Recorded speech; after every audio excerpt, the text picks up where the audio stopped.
Atividade 1 do Fórum da disciplina D04, Metodologia de Ensino da Educação Física, semana 1 e 2. Nessa atividade, nós formamos um grupo com 4 pessoas e nessa reunião online, para poder realizar um debate, uma discussão sobre os textos que estudamos durante essa semana.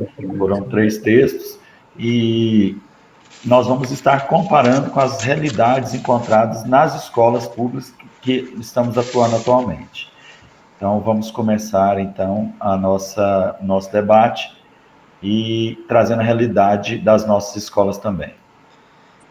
Bem, referente ao primeiro texto, que é intitulado Pesquisa Sociocrítica sobre o Ensino de Educação Física e a Formação de Professores de Educação Física, uma revisão sistemática, de David, Félix Anaya e Marcos Garcia, ele aborda os problemas e obstáculos no ensino e no currículo, bem como novas abordagens para enfrentá-los e possíveis soluções para os dilemas morais no processo educativo. Também discute as dificuldades relacionadas ao desenvolvimento de pesquisas sociocríticas e a implementação da pedagogia crítica. Enfatiza também a importância de criar ambientes de ensino seguros e transformadores na nossa disciplina. Além disso, ele enfatiza que professores e pesquisadores de escolas e universidades devem atentar para a dimensão ética e política da pesquisa sociocrítica.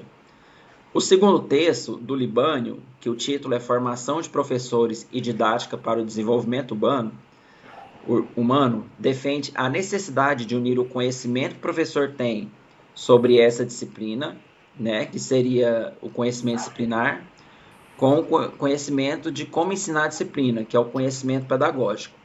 A ideia principal é que esses dois tipos de conhecimento não podem ser separados e que um bom professor precisa dominar ambos de forma integrada.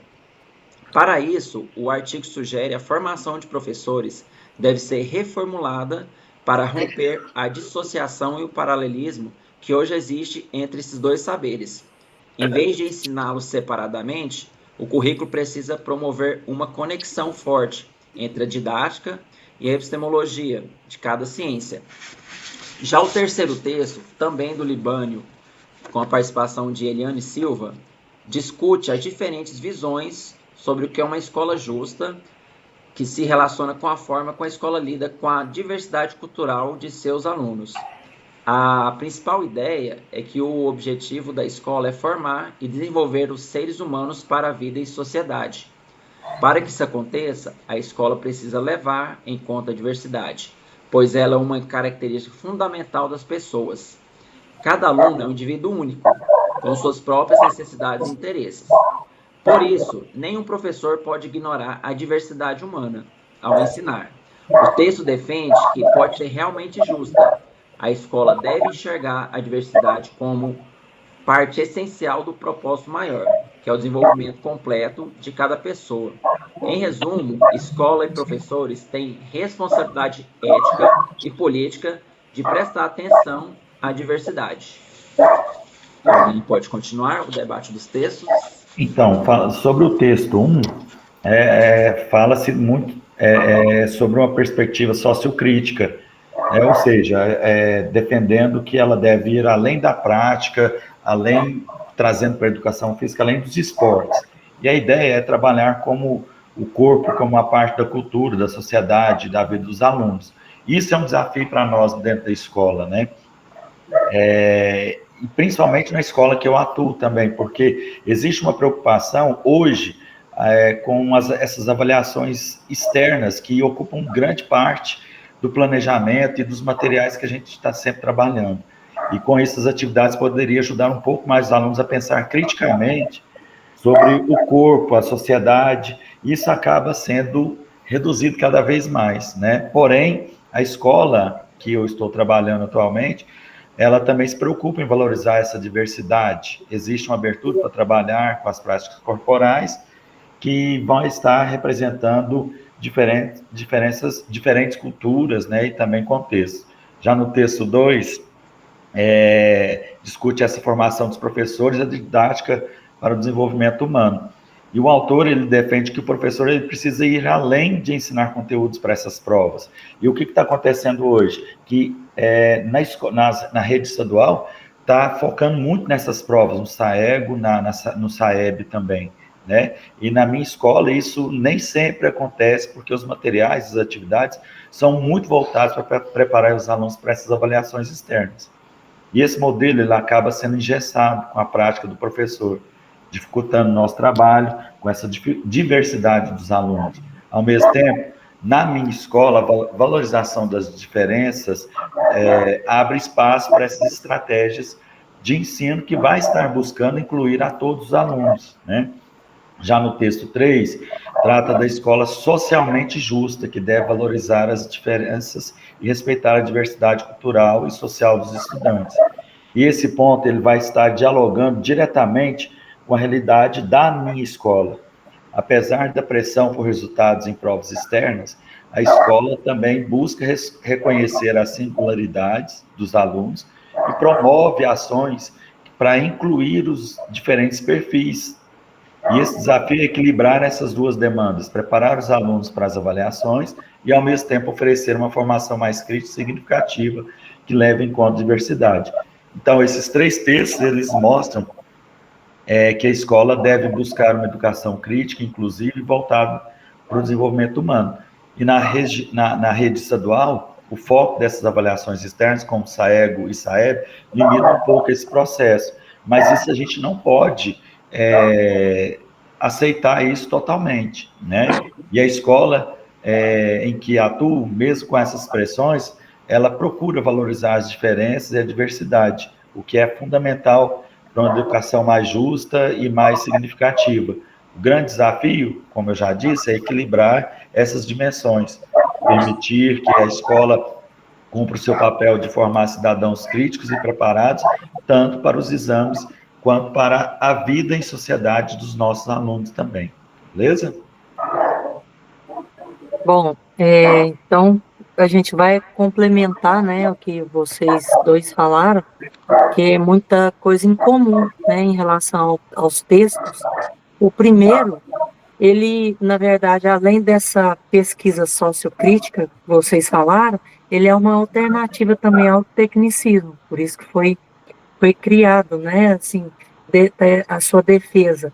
Agora, defendem aulas que gerem diálogo, emancipação, problematizar as desigualdades, e por isso que eles vêm sendo, constituindo essa forma de uma vivência, né, diferente em relação ao que a gente sempre viveu, ao tecnicismo. E aí, em relação à minha vida, né, na escola do campo, se eu der abertura à vivência, à cultura do aluno, ao pertencimento que vai ser levado, isso aí favorece, né, a sua melhoria em relação ao que está recebendo. O segundo texto mostra que a didática deve mediar saberes e desenvolvimento humano, né, indo além de técnicas, né, o que a gente está sempre falando. Agora, esportes padronizados, né, isolam os alunos. Isso aí, e é o que a gente vem lutando para isso, para não haver mais essa separação, eles estarem convivendo, estarem participando todos de forma igualitária, né? Agora, quando eu trago para o cotidiano rural, trabalhos cooperativos vêm sendo, são pertinentes ao que eles se engajem no currículo, vai dialogando, que é o que também a escola do campo, ela tem uma certa dificuldade, porque ela tem que lutar por um currículo próprio, que venha sendo, assim, venha lidando com o aluno, o seu eu, e gera o pertencimento dele, né? Agora, e também os conteúdos têm que fazer parte do sentido de vida deles. Então, por isso que vem essa forma. E, por último, como todos nós estamos aqui também defendendo, né, o texto 3, ele defende a escola socialmente justa, que valorize diversidade social, cultural. Para isso, também é o que sempre a minha realidade vem sendo, é o que eu venho procurando tentar fazer, porque eu não quero mais, assim, a gente tenta não dar aquela educação física do currículo urbano, e sim do currículo, é a nossa luta, né, que a gente vem fazendo para que o aluno se sinta bem, se sinta melhor ao praticar as aulas, né? Então, acompanha o aluno, a educação física vai acompanhar a vida dele. Então, para finalizar, né, só concluir que, assim, as escolas mostram caminhos que a educação física seja mais crítica, mais valorizada pelos próprios alunos e conscientes, né, alunos conscientes. Seu microfone, Wesley. Então, dando continuidade, né, sobre as várias anotações que eu fiz aqui, eu destaco quando os autores falam que esses artigos expuseram as dificuldades encontradas na promoção da análise crítica, não apenas porque as habilidades técnicas tinham forte influência na necessidade de sobrevivência, mas também pelo processo conservador de socialização na formação de professores, né?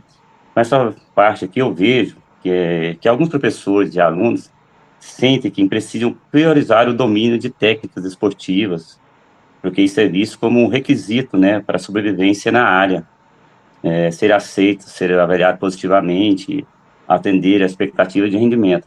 Eu trazendo isso para a minha prática, quando a gente chega na escola de um campeonato que a gente é campeão, a escola faz uma festa, a diretora tira foto, posta para toda a cidade ver. Então, assim, eu vejo isso aí que vai um pouco na contramão do que a educação física transformadora, crítica, propõe, né? Que faz o aluno a pensar por que fazer e não só fazer, né? Então, assim, eu procuro, na minha realidade, ter um equilíbrio, né? Porque competir, ganhar é sempre bom, mas eu procuro estar sempre debatendo, fazendo reflexões da nossa participação, dos pontos positivos, negativos, tá? Procurando elaborar aulas que todos participam, que o aluno seja o verdadeiro protagonista da nossa aula, né? E no segundo texto, sobre a formação de professores e didática para o desenvolvimento humano, eu destaco um pedacinho aqui que eu acho que é até o ponto-chave do artigo, né? Ele fala que o pedagógico existe para o disciplinar.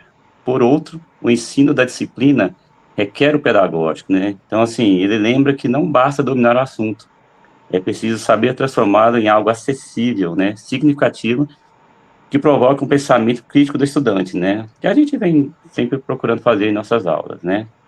E no último texto, no último artigo, Finalidades Educativas Escolares e Escolas Socialmente Justas, eu destaco uma parte aqui onde fala do conceito de zona de desenvolvimento próximo, né, proposta a abordagem de duplo movimento de ensino, que é isso, né, ou seja, situações didáticas que possibilitam ao professor fazer interagir conhecimento teórico ao conhecimento pessoal vivido pelos alunos, né, em suas práticas cotidianas e familiares, na comunidade, né. Essa ideia de duplo movimento sugere uma mediação de teoria e prática, né, conectando o conhecimento formal da disciplina com o conhecimento cotidiano do aluno. Isso é muito interessante, porque valoriza a experiência do estudante e fortalece a aprendizagem significativa, pois conecta o conteúdo à realidade do estudante, né, o que ele vivencia no dia a dia, né, que traz para a escola. Um exemplo disso, por exemplo, quando eu trabalho futsal, eu aproveito o que eles sabem, né, que eles aprenderam ali jogando na rua com os amigos, e dou continuidade, por exemplo, o que ele faz para interceptar um passe, o que ele sabe sobre a história do futsal, como que ele faz um passe, né, e dando continuidade a do que ele já sabe sobre o determinado assunto, né, então, esse é um resumo aí dos 3 textos que eu faço aí. Bom, pessoal, acho que a gente percebeu, acho que os mesmos pontos principais do texto, acho que a nossa realidade também é parecida, acho que os demais professores de educação física, né?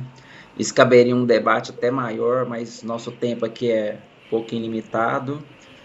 Então é isso, esperamos ter trago contribuições para vocês e até a próxima. Valeu, até a próxima. Obrigado. Valeu.